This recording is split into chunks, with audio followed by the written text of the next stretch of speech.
Je m'appelle Julien Morissette, je suis le directeur artistique de Transistor et je vous souhaite la bienvenue à cette mini-série de cartes blanches réalisée dans le cadre de Radio Hall. Au printemps dernier, on devait présenter 3 cartes blanches de création radiophonique au festival Transistor, mais la vie étant ce qu'elle est, on a dû réviser nos plans un petit peu. La bonne nouvelle, c'est qu'on a remis ça dans le cadre de Radio Hall, un projet avec nos partenaires des centres Diamond et Axneo 7, dans le cadre du Sentier culturel de la ville de Gatineau. Le principe est très simple. On a lancé une invitation à 4 autrices de la région qu'on admire particulièrement à investir le chant radiophonique pour une plage de 60 minutes. La troisième de 4 propositions, c'est Condensé d'existence de Annie Cloutier et Audrey Desrosiers. Annie Cloutier est une artiste chouchou de Transistor. Elle est autrice et comédienne, en plus d'avoir collaboré avec nous sur des projets d'émissions radiophoniques.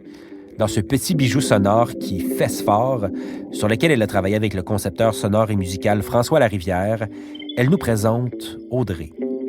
Je vous en dis pas plus. Bonne écoute.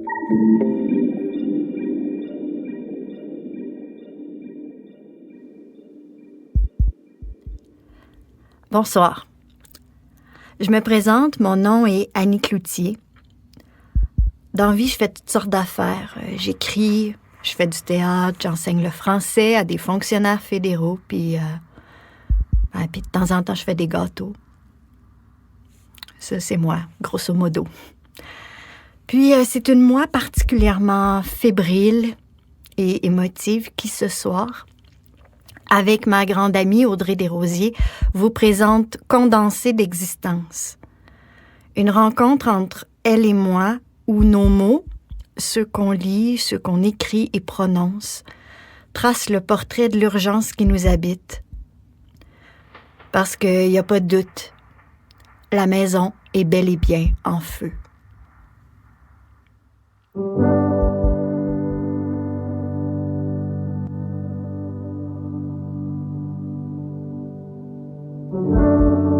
Vous qui écoutez, je sais pas qui vous êtes. Vous êtes sans doute un peu comme moi, par moments écorché, amoché. Parfois beau, parfois laid, résolument imparfait. Vous avez sans doute, tout comme moi, déjà regardé votre reflet dans le miroir sans trop comprendre ce que vous y voyez. Vous vous êtes peut-être déjà levé, vous aussi, le matin de votre anniversaire avec un vertige, avec la peur de refaire encore une fois les mêmes erreurs. Vous qui écoutez, aujourd'hui je m'adresse à ce qui nous unit. Je m'adresse à notre humanité partagée. Un jour sur mon chemin, j'ai croisé un créateur qui a eu une influence certaine sur mon parcours artistique. Puis il me disait être arrivé à un point où il était davantage intéressé par la vie que par l'art. Encore aujourd'hui, ces paroles continuent de m'accompagner. Et me voici aujourd'hui dans vos oreilles, déterminé plus que jamais à regarder la vie dans le blanc des yeux. C'est de ça dont il sera question ici. De vie. De la mienne un peu. Peut-être aussi reconnaîtrez-vous un peu de la vôtre entre les lignes. Peut-être pas non plus. C'est pas plus grave. Mais il sera surtout question d'Audrey et de sa vie brûlante.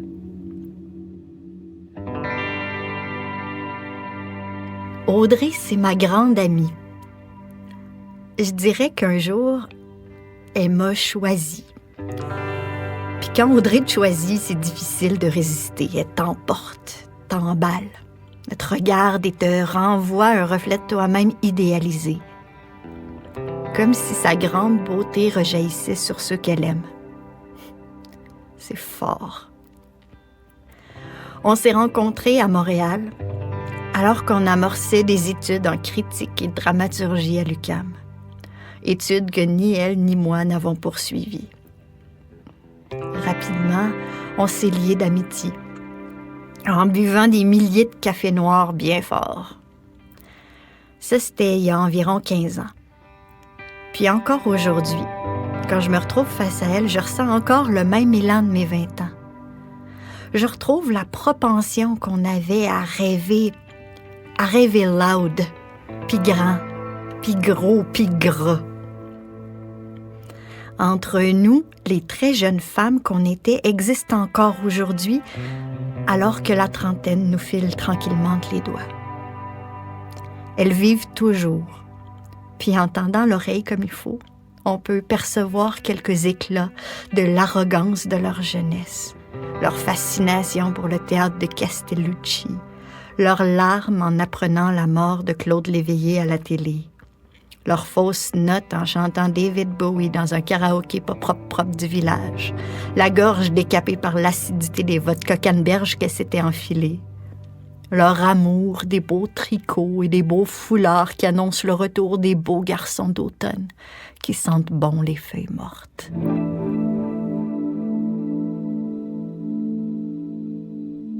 Il y a quelques semaines, je suis allée passer un peu de temps à Montréal pour voir Audrey. Pour qu'on se parle, pour qu'on épure. Parce que j'avais envie qu'elle m'explique ce que je comprends si mal. Son immense colère. Ce grondement sourd qui acquitte pas. Elle se dit elle-même fondamentalement en tabarnak. Moi, j'ai pas ça souvent, de la colère. Des fois, ça m'arrive, mais c'est plutôt rare. Puis quand je ressens de la colère, j'ai surtout envie de pleurer.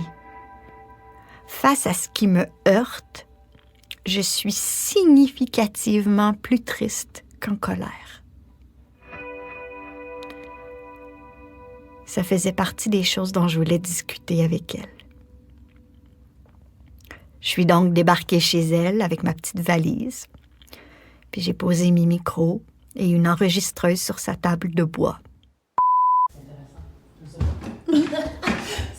Nous nous sommes retrouvés chez elle, dans cet appartement typiquement montréalais, caractérisé par le fameux long couloir, les moulures arrondies par les multiples couches de peinture et la cour arrière étroite qui donne sur la ruelle et qui sent le pipi de chat.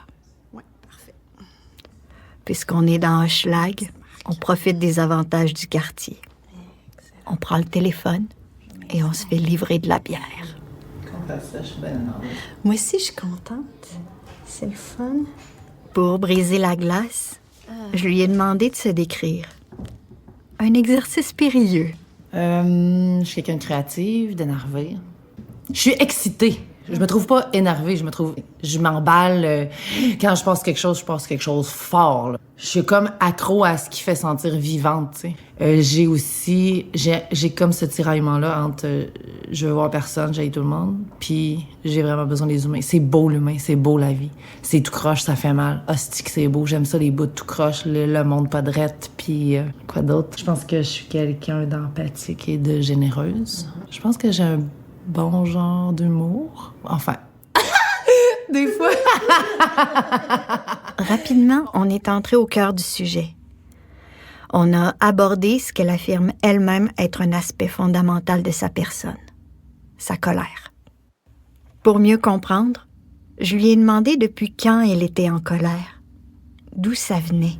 Je me rappelle que quand j'étais petite, là, j'étais toujours fâchée. Parce que je parlais trop, parce que je bougeais trop, parce que je dérangeais, parce que je parlais trop fort, parce que les petites amies jouaient pas à ma vitesse, parce que les petites amies voulaient jamais... Tu sais, parce que personne n'avait le genre d'imaginaire que j'avais, parce que j'étais loadée de cours, ballet, violon, diction, karaté, natation, puis continue. J'avais un horaire de PDG depuis l'âge de 3 ans et demi. Moi, parce que je pouvais pas aller jouer dehors, parce qu'il fallait que je pratique mon calice de violon. J'ai-tu été en tabarnak à pratiquer mon calice de violon? Ben oui, bravo, j'ai fait un bac par cumul. J'ai eu un bac en violon classique à l'âge de 13 ans. 15 ans, j'ai fini. Hey, ça sonne bien. T'as-tu idée comment j'ai été en tabarnak? C'est comment d'archère j'ai pété parce que je l'ai plus pratiquer? Tu sais, c'est pas vrai que j'étais fâchée très tôt. Puis après ça, ado, j'ai juste cherché les mêmes genres de gens qui avaient le même genre de en crise que moi, tu sais. Mais c'était jamais C'était jamais assez, je trouvais que c'était jamais comme fondé. Tu sais, il y a plein d'ados qui sont juste en crise, le système. Tu sais, moi, c'était plus fondamental que ça, puis je trouvais pas. Il y avait personne, finalement, qui avait le même en crise que moi. Puis rendu adulte, à un moment donné, ben... Là, je parle toujours de mon histoire de vie. Ben, à un moment donné, tu te fatigues parce que ça use la colère, tu sais. Puis, ben, tu viens aussi un peu gazer avec le système, avec le travail, avec les institutions, avec, tu sais. Donc, ça fait pâlir un peu. Ça fait pas que c'est plus là, mais...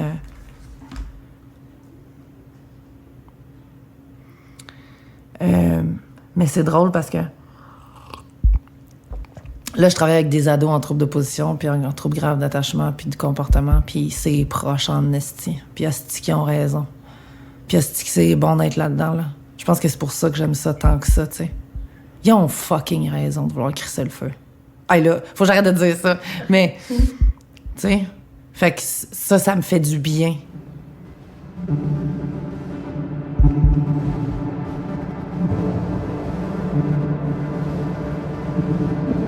Me retrouver face à Audrey me fait du bien. Je l'écoute en la regardant jusqu'au fond de ses yeux clairs. Il n'y a aucun doute à avoir. La colère en elle trace ses sillons. Mais je peux pas m'empêcher d'y voir une grande beauté. Entre les souffrances et l'essoufflement qu'elle a pu générer chez elle, la colère d'Audrey est aussi ce qui l'immunise contre toute forme d'indifférence. Je vois dans ses réactions épidermiques un refus de détourner le regard, un refus de capituler face à l'injustice. Je vois dans sa colère une force vive, entêtée, volcanique. Je l'écoute et je me laisse contaminer de sa force, de son esprit combatif, parce que j'en aurai besoin. Parce qu'Audrey va mourir. Ce mot science-fiction a été prononcé avec le mot cancer. Un hostie de cancer qui s'est logé dans son sein, qui l'a forcé à interrompre une grossesse qui n'a pu exister que quelques brèves semaines. Un cancer qui se répand, qui prend d'assaut ses os, un cancer qui, selon toute évidence scientifique, donne à Audrey 2 ans, peut-être. Elle le dit, elle le répète. C'est violent. Et ça lui donne encore plus de raisons d'être en colère. La pandémie, apprendre au téléphone, yeah, you're fucked. Tu vas mourir. Pas avoir le temps d'encaisser le il n'y aura jamais de maternité, ton corps est violenté, il n'y aura plus d'ovulation, on te met en ménopause. Chaque mois, les tests, chaque mois, le tu vas peut-être mourir le mois prochain. Il y a tout le monde autour de toi qui t'aime puis qui catch. Qui catch pas, qui peuvent être toxiques. Puis tu catches tout le temps que t'as gaspillé parce que tu pensais que t'en avais plein du temps. Me demander comment les gens font pour pas crisser le monde en feu. Puis finalement catcher que c'est parce qu'ils sont juste trop occupés avec 1000 rendez-vous, là. Ça, je t'avais déjà dit. Puis après, 2 jours après ça, ben il y a l'avortement. Il y a ton corps qui pense que t'es encore enceinte. Ça, c'est d'une violence infinie. Ton corps... Moi, j'avais 2 mois et demi de fête. Donc moi, j'avais un corps de 2 mois et demi enceinte. Mais mon corps démontre vite et beaucoup le enceinte. Je pense que mon corps aime vraiment ça. C'est le party, là, quand je suis enceinte. Et donc, tu te fais avorter. Fait que c'est d'avoir les espèces de restants de fête, manifestations physiques de restants de fête de j'étais enceinte, mais de savoir que c'est plus le cas, tu sais. C'est violent, là. C'est violent, un corps sans fœtus qui se pense encore enceinte. Je trouve que personne parlait de ça. Puis mon sein que je trouve parce que j'aime immensément mon corps, puis j'aime mes seins, le sein qui était fucking magnifique il y a 2 semaines devient l'espèce de affaire weird qui est en train de te faire mourir, tu sais. Puis avec la chimio en pilule là, que je prends, on m'a avisé qu'il y avait quand même 10% du médicament qui allait être résiduel dans ma cyprine. Puis donc que ma cyprine devenait cancérigène pour les autres. J'ai tellement pleuré, là. Puis la réponse, c'est « Ouais, mais tu sais, ça te permet quand même d'avoir une bonne qualité de vie, là, cette médication-là. » Ah ouais, mais OK, mais c'est parce que je peux plus faire l'amour. Tu sais, OK, bon, après, tu peux mettre des condoms, tu peux mettre les trucs, bon, pour les cunilingus, puis... Mais c'est violent, là. Je l'aime, ma cyprine, j'aime son goût, j'aime sa quantité, j'aime sa texture, j'aimais l'ovulation, j'aimais... Tu sais, non, là, en plus, ma cyprine devient cancérigène. C'était juste sur tous les fucking fronts, là. Vraiment, là. Mais yo, tu vas pas mourir demain, tu sais. OK. Puis, tu sais, mon odeur corporelle que je surveille chaque matin... Parce que là, tu prends la médication qui est quand même très forte. Moi, je veux pas que mes odeurs changent. Tout était vraiment parfait, là. Je veux pas que... Tu sais, fait que je suis toujours en train de demander à l'autre ma cyprine, as-tu changé de texture? Tu trouves-tu que ça sent différemment? Tu sais, comme à regarder mes seins, ils réagissent-tu comme moins vite? Je sens une baisse de libido parce que là, ménopause, parce que là, plus d'hormones, parce que... Tu sais, comme... Fait que t'es toujours en train de constater ces violences-là à ton corps, tu sais. Puis, ma tête m'a dit à un moment donné, t'as voulu ta grande finale dramatique, tu vas l'avoir. Ouais, ma tête m'aidait pas de temps. Puis à un moment donné, j'ai dit, j'aurais peut-être même pas 40 ans. Puis après, je me suis dit, hey, c'est vrai que je me suis jamais imaginée vieille. Puis c'est ça. Puis ma tête qui a fallu que je débranche là, pour pas me ramasser à la pinelle, mais qui a eu le temps de laisser filtrer comment je vais faire pour continuer de vivre ma vie sans enfant puis pas me sentir morte en dedans. T'sais. Puis bottom line, du bout des lèvres, on t'accorde un peu le droit d'être en crise, mais tu sais, venant d'une mourante, là, c'est vraiment plus confortable pour tout le monde si tu pouvais mourir dans la sérénité puis la gratitude. Fait qu'encore là, du bout des lèvres, là, on pourrait te... Mais tu sais, ça serait vraiment plus confortable pour tout le monde si c'était des crises de larmes qu'on pouvait gérer, là. Ça, là... J'ai la misère à pas le dire en pleurant tellement que je trouve ça violent. Même après tout ça, c'est pas bien beau, ta colère. Hostie. C'est quand j'ai écrit ça que... j'ai écrit « Je me crisserais en feu tellement que je suis en tabarnak. »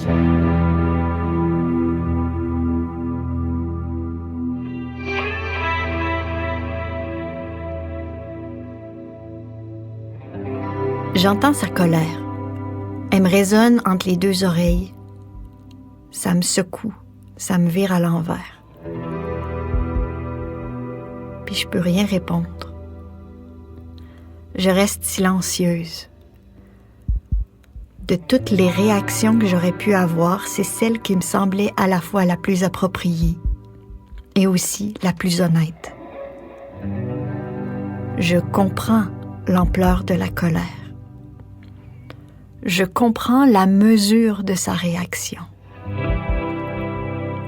Et plus tard, je lui confie que je possède pas cette fibre de colère.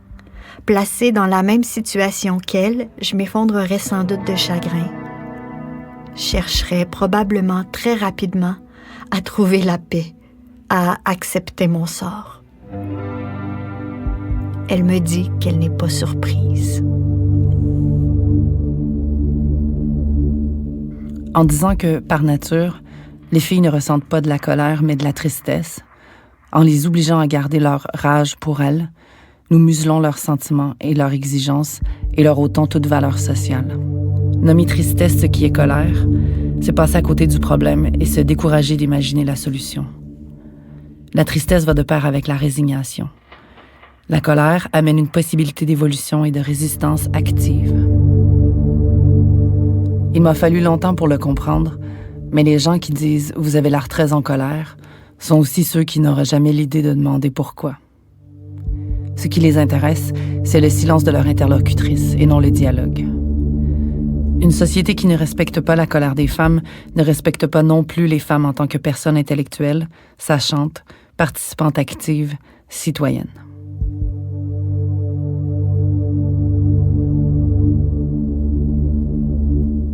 Depuis qu'elle m'a partagé les extraits de ses lectures, je réfléchis beaucoup à ma propre colère. Ce serait exagéré de dire qu'elle est complètement absente de ma vie. Mais bien loin de prendre autant de place qu'elle en prend chez Audrey, par exemple. Il y a sans aucun doute plusieurs facteurs qui expliquent notre rapport différent à la colère. L'éducation, la personnalité, les différentes blessures et expériences, positives comme négatives, qui nous ont forgés. Par contre, il faudrait vraiment être aveugle pour pas reconnaître que notre colère, la colère au féminin, nonobstant la place qu'elle occupe dans notre existence, ne veut pas être entendue ou vue ou, au minimum, rend la majorité des gens profondément inconfortables. Pour tous les moments où les yeux de mes interlocuteurs se sont écarquillés alors que je m'exprimais avec véhémence sur un point de vue. Pour toutes les fois où on m'a dit de pas pogner les nerfs alors que j'exprimais simplement un désaccord sans saupoudrer mon opinion de sucre en poudre.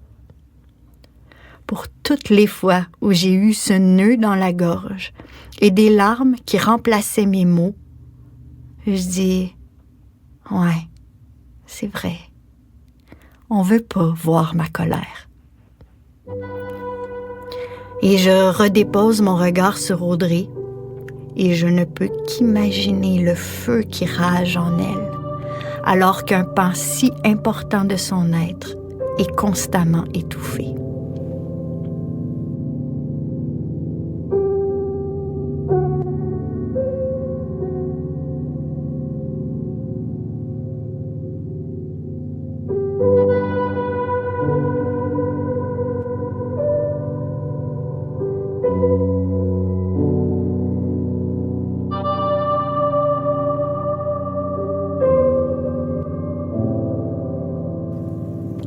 J'étais au Mexique, 31 décembre 2017, je pense. Claudia. Baragouine comprend pas trop l'anglais, je parle pas espagnol. On est croche de même.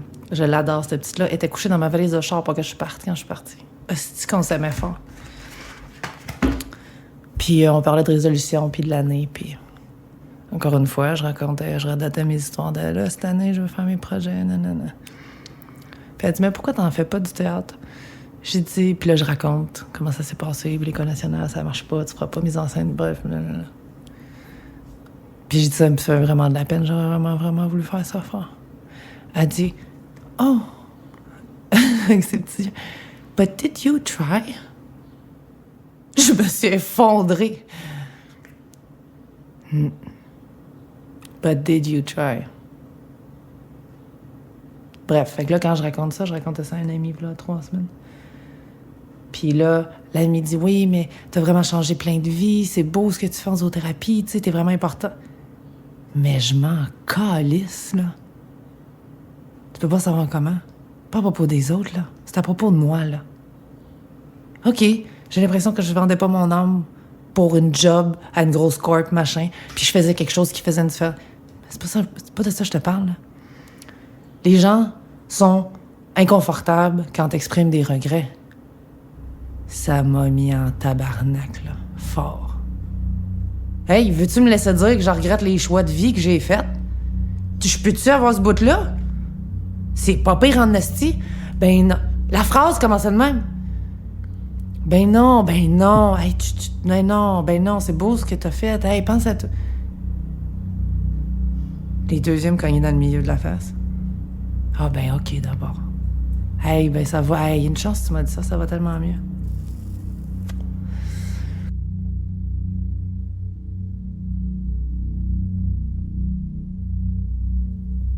But did you try? Cette question est chargée, lourde. Elle laisse aucun choix que de la retourner vers soi. Définitivement, j'ai pas toujours essayé aussi fort que je l'aurais voulu. Ma tête morcelée en petits fragments m'a souvent fait perdre le cap. Et cette fameuse phrase. Mais j'ai encore le temps. Comme une belle illusion réconfortante et l'écho de cette vilaine habitude de tout remettre à demain. J'écoute Audrey et j'ai le vertige qui me prend. La vérité vraie, c'est que le temps devant soi est une donnée inconnue.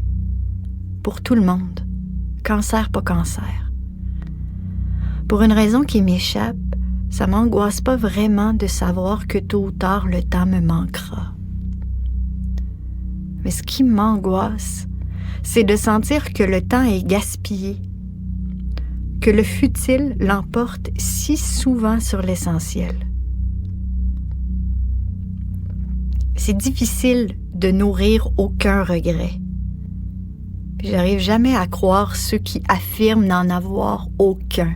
Ça me semble hautement improbable. Mon esprit, un tiers optimiste, un tiers réaliste et un tiers pessimiste, préfère avoir les regrets à portée de vue, comme un rappel de ce qui pince un peu.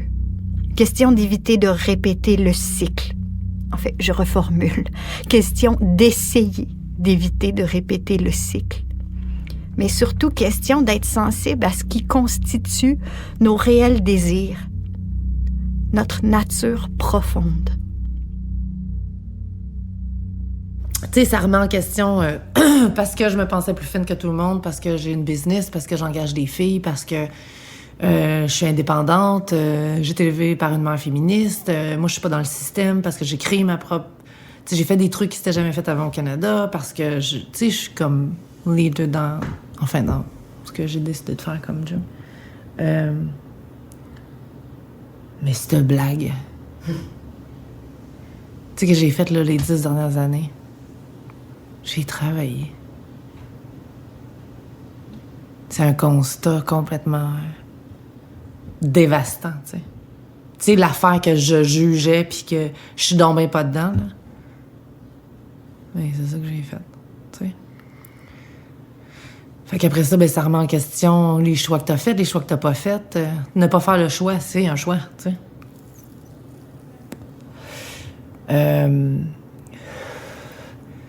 C'est ça. Toutes les fois que je me suis pilé sur le cœur, toutes les fois que je suis restée puis que je savais qu'il fallait que je parte, mais une espèce de fierté d'ego de ah ouais, mais je vais voir si jusqu'au bout. Tu sais, tu catches tout ce qui était pas déconstruit que tu pensais être au-dessus de ça. Mais tu sais, j'ai pas trouvé comment t'expliquer à ta tête. Il reste peut-être pas beaucoup de temps. Tu sais, c'est qu'on s'est tous déjà mis dans cette position-là quand t'écoutes un film, là, puis genre, je sais pas, des années 90, là, les films de magie blanche, magie noire. Là. Puis là, elle va voir la diseuse de Bonaventure, puis vous allez mourir d'un accident terrible, tu sais. Comme, puis là, on se fait tout curieux. Je veux pas le savoir, moi. Ben, c'est ça. Là, moi, je le sais. À cet égard, je demande à Audrey comment s'est modifié son rapport au temps, maintenant qu'elle le sait significativement amputé par rapport à la norme. Je lui demande aussi si elle sent l'impulsion de vivre plus intensément. Est-ce que ça intensifie la vie? Non. Pas dans l'intensité. Dans son importance.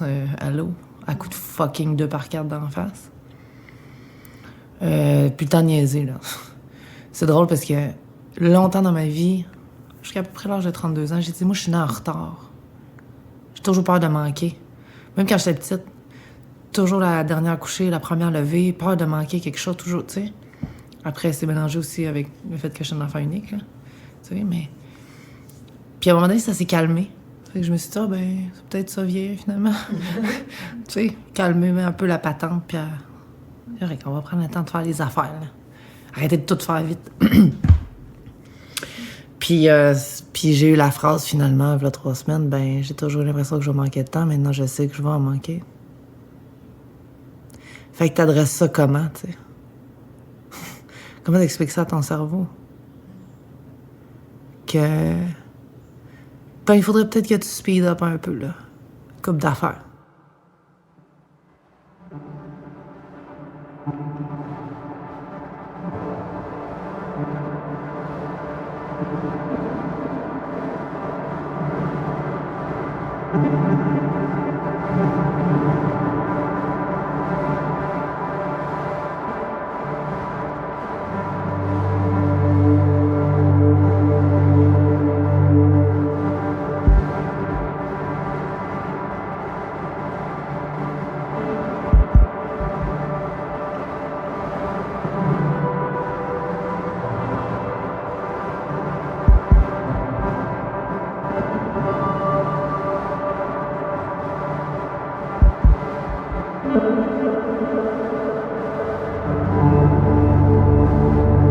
Born of water, cleansing, powerful, healing, changing.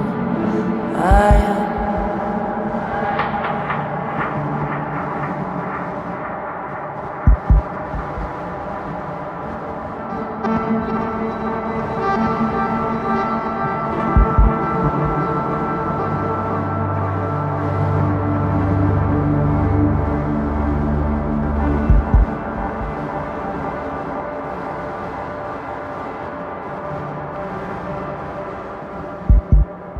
À l'heure où j'écris ces lignes et réécoute en boucle notre conversation à Gatineau, Audrey, à Montréal, prépare la suite des choses. Elle agit à la fois rapidement parce que le temps presse et à la fois lentement parce qu'il y a des choses qu'il faut laisser mûrir. Je regarde aller mon amie et j'ai l'impression qu'elle oscille entre deux états. Elle le dit, elle n'a pas de temps à perdre. Il y a tant de choses qu'elle aimerait accomplir. Mais il est hors de question pour elle de ne pas goûter chaque minute qui passe.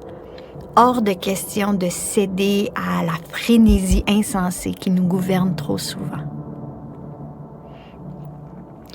Dans cet équilibre précaire entre l'urgence et la nécessité de cultiver les moments précieux, elle s'affaire présentement à préparer un rituel très important pour elle, le crowning.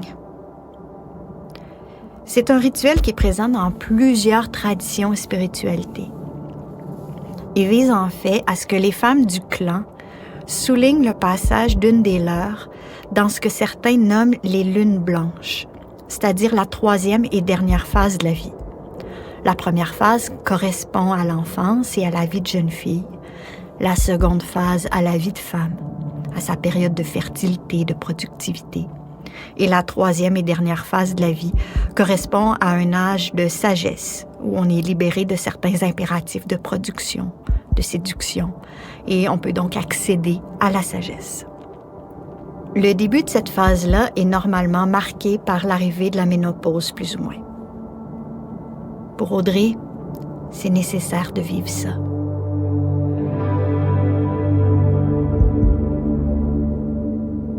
Donc, c'est ça. Fait que c'est un rituel qui peut prendre plusieurs formes, en fait.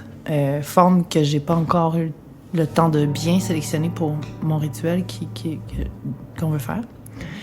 Parce que, dans le fond, il faut que ça soit signifiant pour la personne pour qui on offre ce rituel-là, si on veut. Donc, c'est ça. Fait que normalement, t'es rendu à ta troisième phase. Ce qui, pour moi, a été fucké parce que, en théorie, j'étais en train d'enfanter. Puis là, on me violemment met en ménopause pour des raisons de survie, dans le fond. Il faut que les hormones arrêtent. Donc, c'est ça. Fait que on tricks un peu les règles, là, si on veut. Mais, donc, c'est ça. Fait que normalement, t'es rendu dans ta troisième phase où les femmes du clan peuvent décider que tu mérites de passer go réclamer 200 direct. Prochaine étape. Ce qui est le cas, dans le fond, pour moi.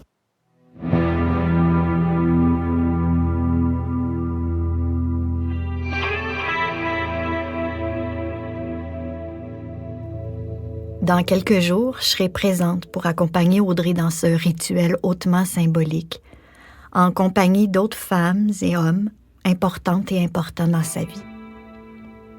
Je sais pas trop à quoi m'attendre. Ma spiritualité est un peu au neutre.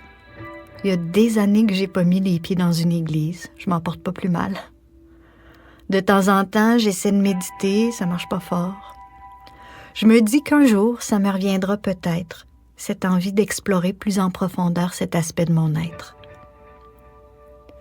Mais malgré tout, en parlant avec Audrey de ce rituel-là qu'elle prépare avec d'autres witches qui la guident dans le processus, je peux pas m'empêcher d'être curieuse. Je pose quelques questions. Je veux entre autres savoir pourquoi c'est important pour elle d'être entourée principalement par des femmes pour marquer cette étape-là. Parce que ça peut être vraiment immensément doux, bienveillant, supportant, parce que j'ai envie de plus avoir peur de cette connexion-là, de ce besoin-là qu'on a toutes. Enfin, là, je parle pour moi, mais que souvent, qui a été blessant, qui a été piquant, qui a été violent, carrément, là, la relation qu'on a avec les autres femmes. Parce que j'ai des femmes extraordinaires dans fucking malade. J'étais très con, en fait, moi, avant. Tout seul dans le garde-robe, j'aurais été très con. Je le dis par rapport à mes ex, parce que j'ai eu des ex immensément brillants et sensibles et nécessaires. Mais sans mes amis, sans les femmes signifiantes dans ma vie, j'étais très con, en fait. Puis parce qu'ils ont fait de moi une meilleure personne, assurément. Parce que j'ai envie de me montrer dans cette vulnérabilité-là, quelque chose que je fais très rarement, même avec mes amis très proches de longue date. Parce que je pense que cette immense douceur-là me fait immensément peur, parce que fondamentalement, je sais que j'en ai besoin. Puis là, j'ai plus le temps de niaiser. Parce que on adresse les shit là.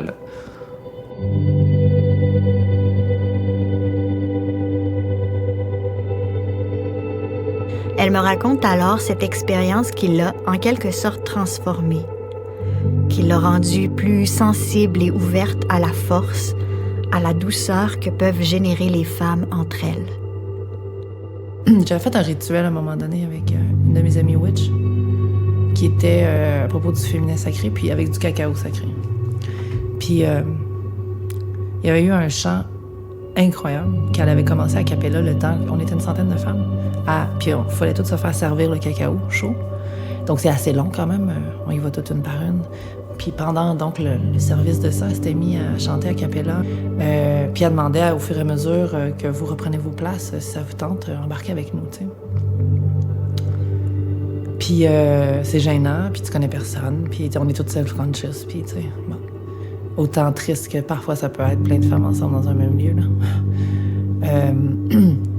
Puis en fait, c'était I am born of water, cleansing, powerful, healing, changing.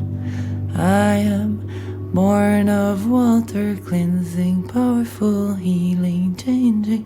Elle faisait juste répéter ça en boucle pendant à peu près une demi-heure. Et donc, on se rassoit toutes, puis on se met... J'ai des frissons.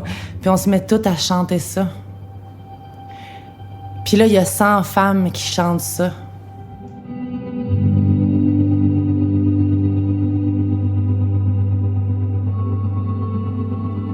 Parce que la douceur, parce que la force, parce que la guérison, parce que la liberté goûte bon, parce que je suis avec toi et non contre toi, parce que je te vois tel que tu es.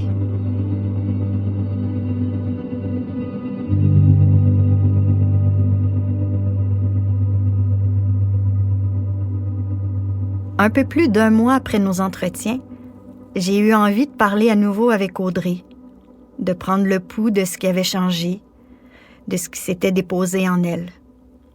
Et c'est sans hésiter qu'elle est sautée dans son char, puis qu'elle est venue me rencontrer à nouveau, cette fois-ci en plein cœur du Vieux-Elmer, dans les studios de Transistor, Allô, Audrey. Allô. Je suis contente de te voir. Moi aussi. Merci d'avoir fait la route depuis Montréal pour venir en Outaouais nous visiter. Grand plaisir et honneur. C'est bien énervant. Oui. Donc, ça fait 1 mois à peu près qu'on s'est parlé la première fois pour réaliser les entrevues.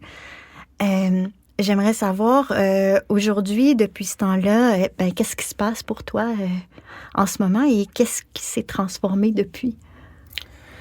La grande déboulade est finie, là. Mm-hmm. Moi puis ma gang, là. Ouais. J'embarque comme sur le baie de croisière, là.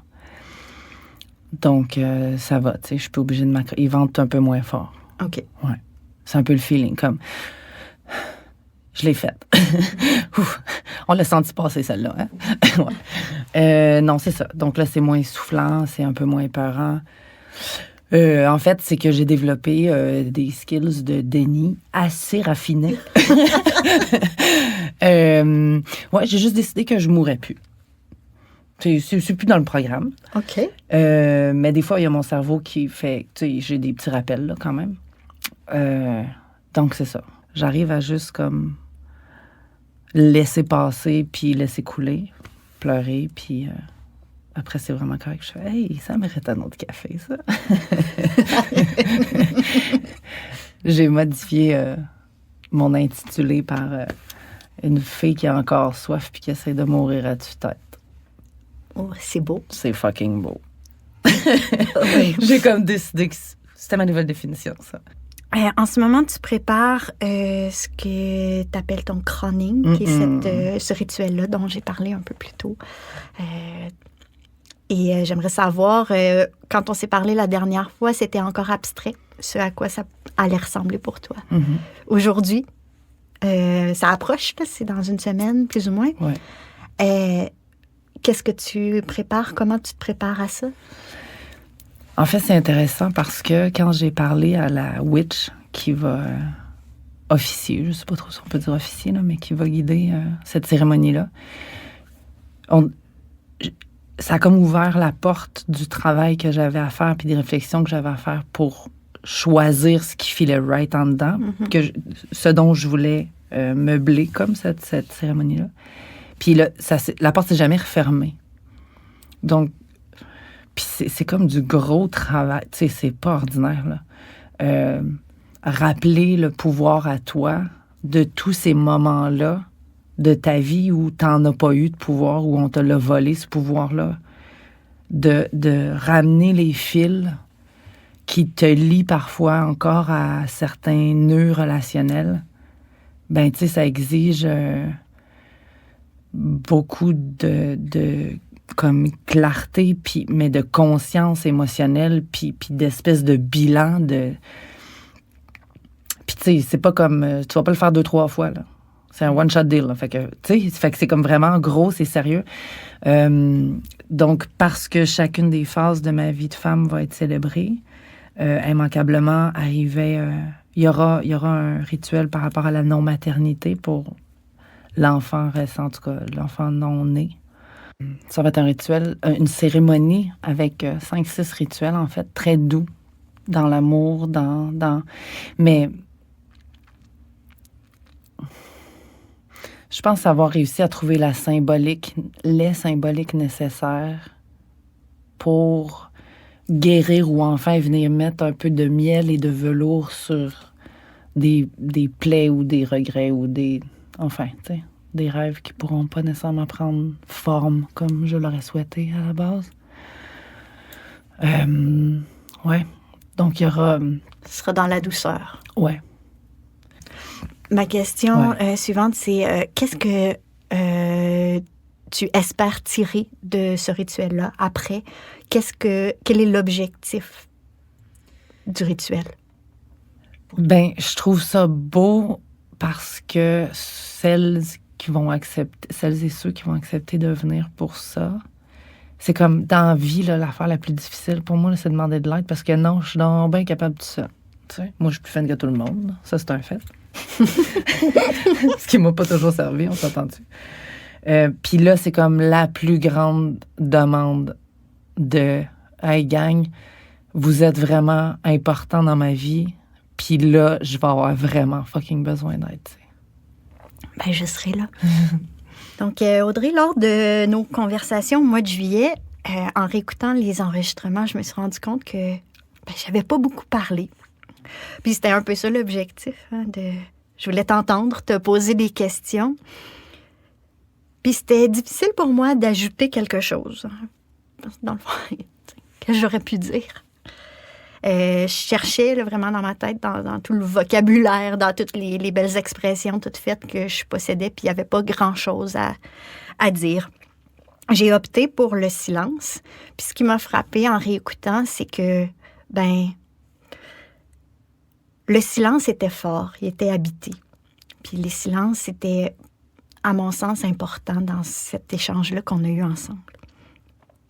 Mais à force de réfléchir, de réécouter à plusieurs reprises nos conversations, j'ai pu commencer à aligner quelques mots, puis je trouvais ça important de te les adresser ici aujourd'hui. Donc, je vais te lire mon petit papier. OK.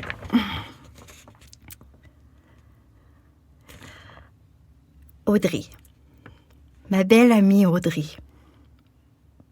Aujourd'hui, je te fais le serment de toujours accueillir ta colère et de lui accorder la légitimité et le respect qu'elle mérite. J'aurai sans doute pas les mots pour la calmer quand elle se déchaînera ou pour apaiser les souffrances qu'elle réveille parfois. Mais je m'engage à trouver le courage de la regarder sans me détourner. Je t'offre d'utiliser mon regard en guise de miroir. Parce que j'ai vu au-delà de ta colère. De l'autre côté de ta colère, Audrey, il y a ta force. Une puissance vitale, phénoménale. De l'autre côté de ta colère, je vois ce qui te connecte au monde.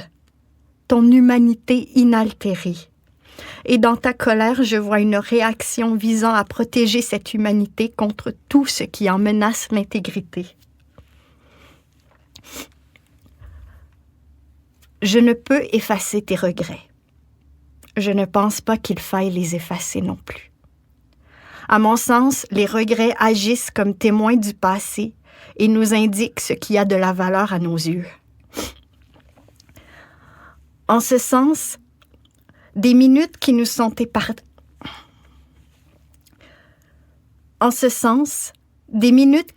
imparties, je souhaite qu'on tire ce qui est fertile. Je souhaite que notre amitié soit ce riche terreau dans lequel grandissent et éclosent nos désirs les plus fondamentaux. Dans cette existence condensée qu'est maintenant la tienne, je ne serai jamais loin. Je serai affairée à tout conjuguer au présent, et pas n'importe lequel. Le présent de l'essentiel, le présent de l'essentiel, le présent de la lumière, le présent de la bienveillance, le présent de la joie, le présent de l'écoute, le présent de la vérité, même difficile. Pour te décrire, on utilise souvent le mot « intense ». C'est pas faux.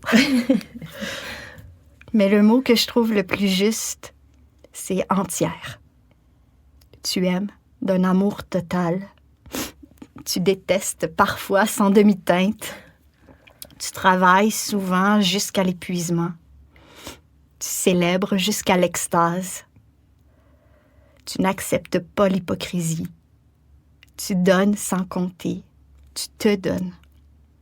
Tu es, à mes yeux, cette belle grand folle indomptable qui cherche et cherchera toujours à vivre plus haut, plus grand, plus vrai. Et c'est comme ça que je t'aime. Je t'aime. OK, c'est ça. C'est correct. Oui.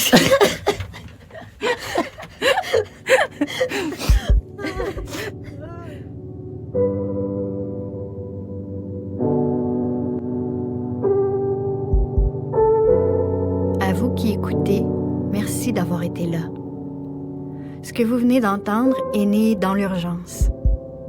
C'est le début entre Audrey et moi d'un dialogue et d'une création à la fois humaine et artistique. Parce que dans tout ça, ce qui nous intéresse, c'est la vie.